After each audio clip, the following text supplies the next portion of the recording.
Yung ulam namin ngayon is corned beef. Hi guys! Welcome to Shasha Vlog. So, ngayong gabi magluluto kami ng low budget na bulalo.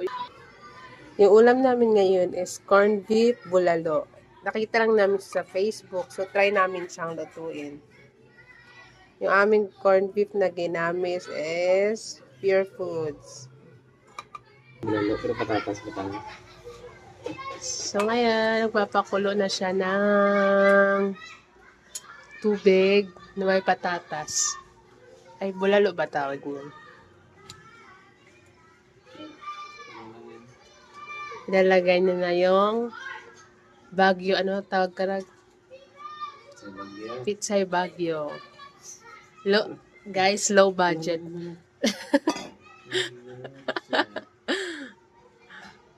Low budget bulalo. So, ayan, lagay mo lang. Nilagay lang niya yung Pechay Baguio. Papakaluan lang. Tapos ilalagay na mamaya yung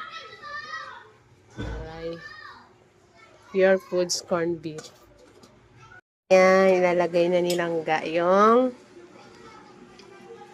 corned beef. Kasi kumulo na yung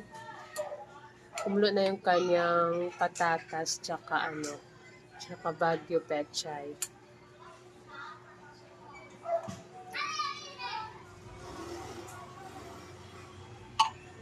Masarap yun guys kasi pangalawang luto na namin yun. Pangalawang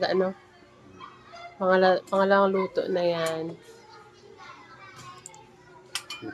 Tsaka malasa siya. Lagyan lang mo yan ng magic sarap. Ano pa nilagay mo ga? Yan lang nilagay niya, magic sarap lang. Ay syempre, ano yung una ga? Hindi, naano mo pa, nagisa. Ay, hindi niya na ginigisa. Ano lang ay? Explain kung anong way na pagluluto. Papakulo ka lang ng sibuyas. Pinakuluan niya lang yung sibuyas, bawang, para iwas oily din. Kumulo. Pwede mo rin lang yung mais. Pag kumulo, pwede mo na ilagay yung mais. Ngayon, hindi na kami bumili ng mais kasi nga ayaw namin bumili muna kasi low budget niya, 'di ba? So ayan lang muna. Ayan, pinapakuluan mo niya, 'di ba? Pero at least, 'di ba, Pure Foods yung kanyang nilagay, masarap pa rin. So ayan, titikman na natin siya kung ano yung mga kulang.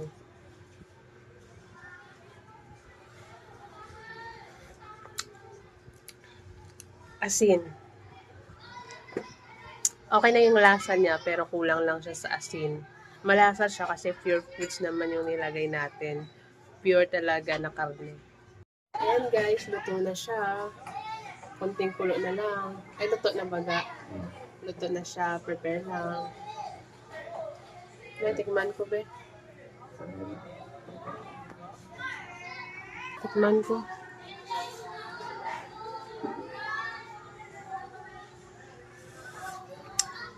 Okay na yung lasa. Namit. Sarap. Ayan. Luto na siya at kain na kami ng hapunan. Medyo maingay yung mga bata sa labas. Pero carry lang. Puro ko daldalant lang. Hi guys, kain tayo. Ito na yung aming niluto. Low budget, Pure Foods bulalo. Low budget, pero Pure Foods.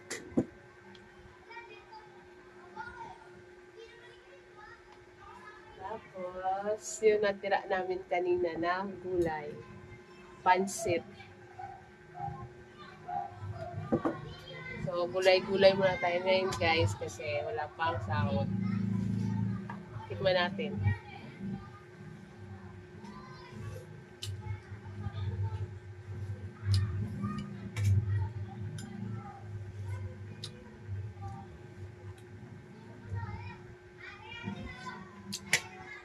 Sarap.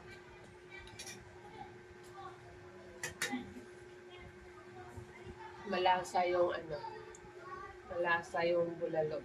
Yung bulalo, yung corned beef. Yun yung nagbibigay lasa ng sabaw niya.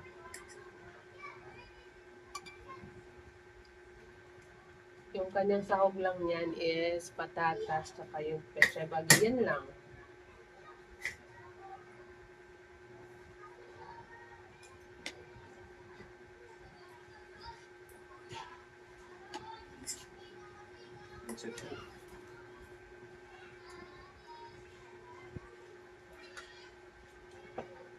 Medyo biga. Yeah.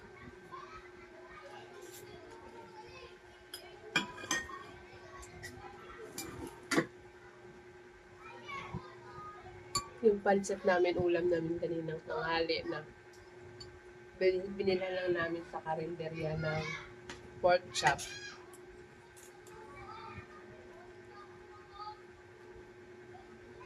Pati na naman ang time-lapse. May pwede time-lapse na.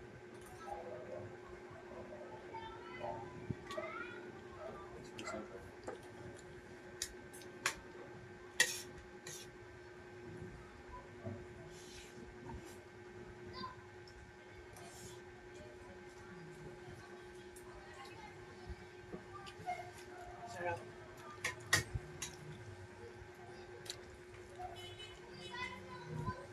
Mas masarap pag ikaw yung nagluluto kaysa bumili ka sa labas. At least, alam mo kung paano siya niluto kasi nga, siyempre ikaw nagluto, di ba? Kaysa bumili ka sa labas, di mo alam kung bagong luto ba yan.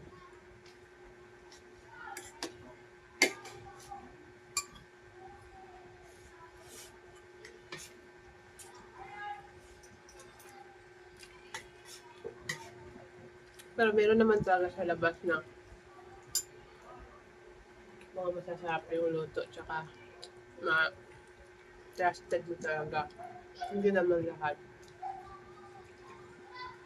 Kasi minsan, pag nahilig kaming magising, bibili lang kami sa labas ng ulam namin. Ang talagi talaga namin binibilhan. So, hindi naman lagi na bibili ka lang. Kasi pag may oras ka, magluto ka rin para tipid na din.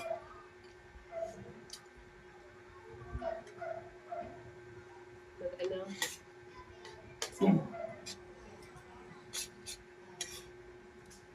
Ganyan lang yan si Gardo guys. Di talaga nagsasalita eh. Kasi mayain yan.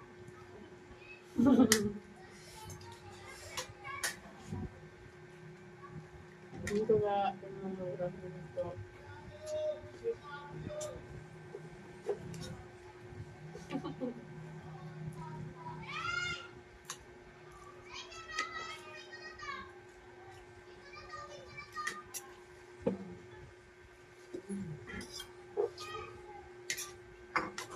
Namit pancit ka na. Sarap ng pancit. Parang yun. Balon pa na sumaan. Masarap yung pancit guys kasi nilagyan niya ng patola. Pabango na din. Mas maraming gulay.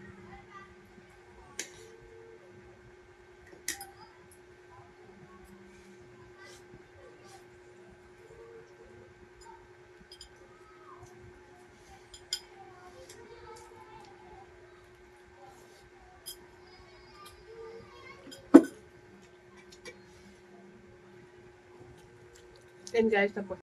And guys, then na. So maya, tayo na lang yung maghuhugas kasi yan lang yung ambag natin dito ay maghuhugas. Yung pagluluto, sa kanya na yun. Kasi magaling siya magluto. Tayo taga-kain lang, taga-hugas. Yun lang, gana.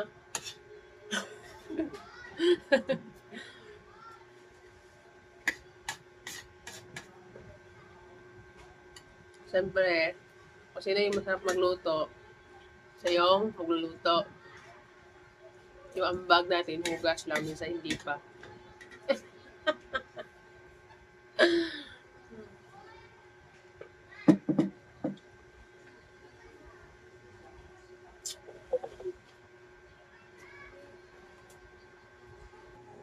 Tapos ka na lang.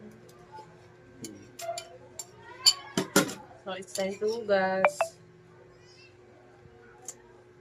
Kasi yung ambag natin, hugas lang.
That's all for tonight, guys.